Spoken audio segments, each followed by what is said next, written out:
I'm a little concerned with that. I don't even know if I should be saying that in this video. Yeah, I mean, if you come to my channel and steal my footage, I think you're lazy. So I think that sucks. YouTube keeps telling me that I'm forgetting to tell you guys to subscribe. Well, I'm not gonna. And yet the Brits hit the list again, right? So the Brits hit the list again as top 5. Because I think if we start rating like the best car I've driven.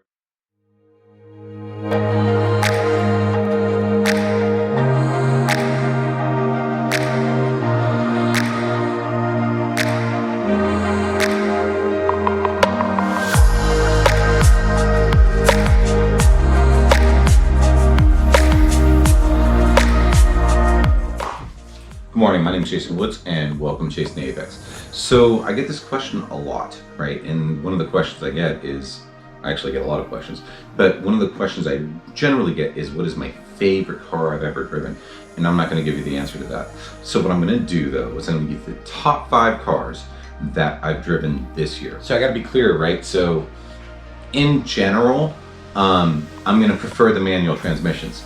So however, you know, and I guess I'll talk about this in another vlog.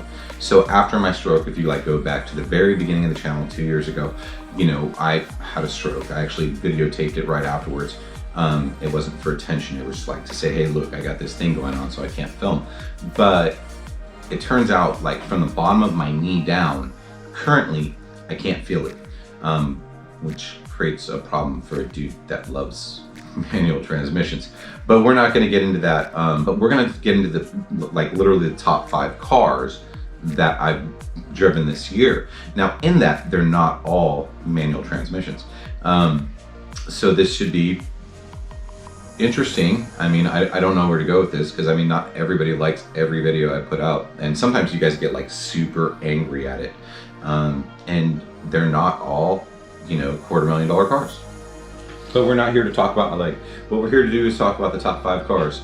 So in general, the BMW M2, that's where I want to start the list. It's visceral, it's tactile, it's great feedback, it's light, it's nimble, I love it. The only thing, I mean, it's even got a back seat, for God's sakes. I can't help but love the BMW M2, not only in its manual form, but in its automatic form as well. It's really, really phenomenal. It is just a wonderful driver's experience. And frankly, you know, if I didn't have the GT4, God, I hope I can still drive a GT4, then the BMW M2 would be definitely something I'm looking at right now, right away. Total cannon rat and a razor in a, you know, just a razor in a twisty bit of road. Okay, so now as we move on, right, we're gonna move on to something automatic, something DCT, or TCT rather. The McLaren GT. So the tech in this is absolutely phenomenal. And somebody, Bill Easton, as a matter of fact, asked me, he goes, does the technology get in the way of the driving experience? Absolutely not. It adds to the driving experience. It's the only car I've driven where the tech wasn't overwhelming. And the roof, just the roof by itself, right? You hit this little button on the roof and the sun starts to come through. And it's just an amazing piece of technology. And more importantly, it's planted to the road like nothing I've driven. It's super stable. And really, to know the limits of this car, you'd have to be on a GP track. There's no way you're gonna find the limits of this car on the street, but you could comfortably drive it. And I've said this before, I said it in the video, you could drive this cross-continental and truly enjoy yourself.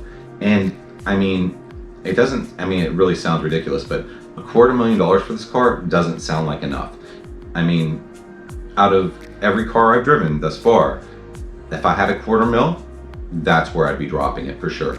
I mean, it's art, it's science, and it, frankly, it's just, it's a driver's car. And that's what I do, driver's cars. Because I've had the opportunity to drive it this year, my favorite car, literally one of my favorite cars I've ever driven. But I did get to drive it this year. I got to drive it in the channel intro. And you guys, I'll link all these videos in the description. But the Widowmaker, the Porsche 930, and this is Bill's baby, and I love this car. It takes skill, it takes technique. God forbid you come off the turbo, you're gonna die. and it's just phenomenal. Everything about it is situated to really test you, the driver, and create an enjoyable driver's experience. And frankly, I think it's beautiful. People disagree with me, but I think the Porsche 930 is absolutely brilliant. And man, I don't know what to say about this car other than, if you've ever driven one, it takes you off guard because you want to be careful because of its reputation. But in this case, yeah, definitely topping the top 5.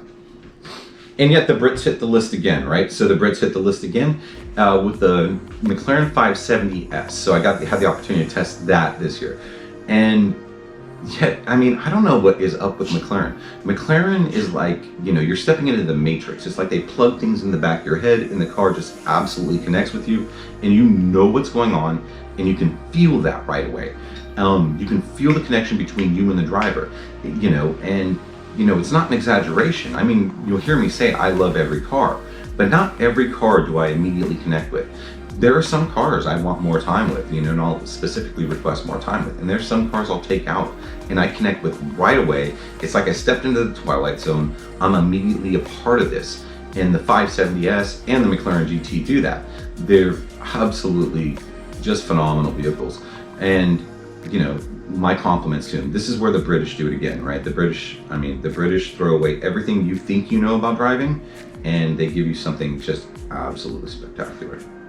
Okay, and we're gonna end this again, not with the best of the best, or, you know, we're not gonna save the best for last. We're just gonna say, okay, these are the top 5.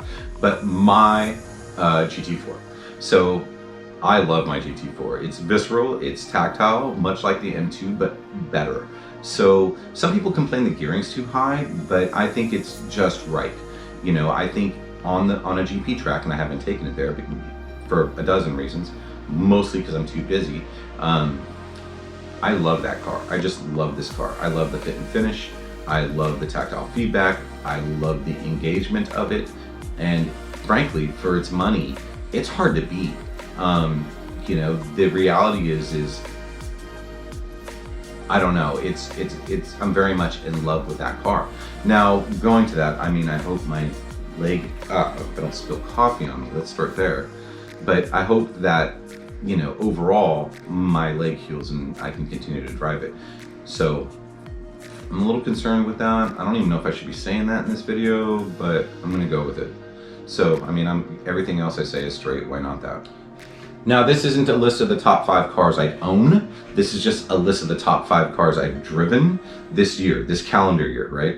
So, I mean, I've driven lots of cars and I love them all. And frankly, if I owned a warehouse and I had unlimited funds, I'd own them all. That's just the truth of the matter. But I don't, so I'm just going with the top 5 of this year because people generally ask me, what's the best car? And that's a really hard answer. And so I'm just not going to give it because I don't want to. So if you think, right, because I know in the comment section you're going to be like, come on, Jay, you're holding out on us, just give us the best car. And the answer is unless you guys force me to, I'm not going to. So we have some videos coming that are pretty interesting. We have a review coming after this. I don't know if I'm going to release it the same week or the following week. We have a good friend of mine coming with down. I don't know if it's down or laterally or, anyways, I have a good friend coming and he's gonna be with us for a few days, thank God, because I can't drive my GT4. And he'll be able to drive it and we're gonna get some opinions from him. And he's a very experienced dude and it'll be great to have a beer with him. That's the first part. The second part is thanks again to all of you for watching, and thanks to Bill Eason from Eason Auto for always being part of the channel. Thanks to YC Auto Group for supporting us. Without you, God knows, we couldn't do this and we wouldn't be able to bring you guys this content without our partner at YC. So thanks to them, I mean, they've been amazing. And I love showing them in videos, and you're gonna get to see some more of that. They're always fun to have in videos. Video reviews are always fun to do with a dude that is unprepared, and because you really get some candid experiences. And so, and if you haven't seen like the last one with KO, it's pretty funny. And so I'll link that too. Let's see, what else do we have? Oh yeah, I think that's it. You know, I'm having my coffee. It's Sunday morning. I'm gonna go ahead and get to editing, and Thanks for watching Chasing the Apex, and I think you'll see me again this week, and then again the following week. So thanks for watching Chasing the Apex, and we'll see you soon.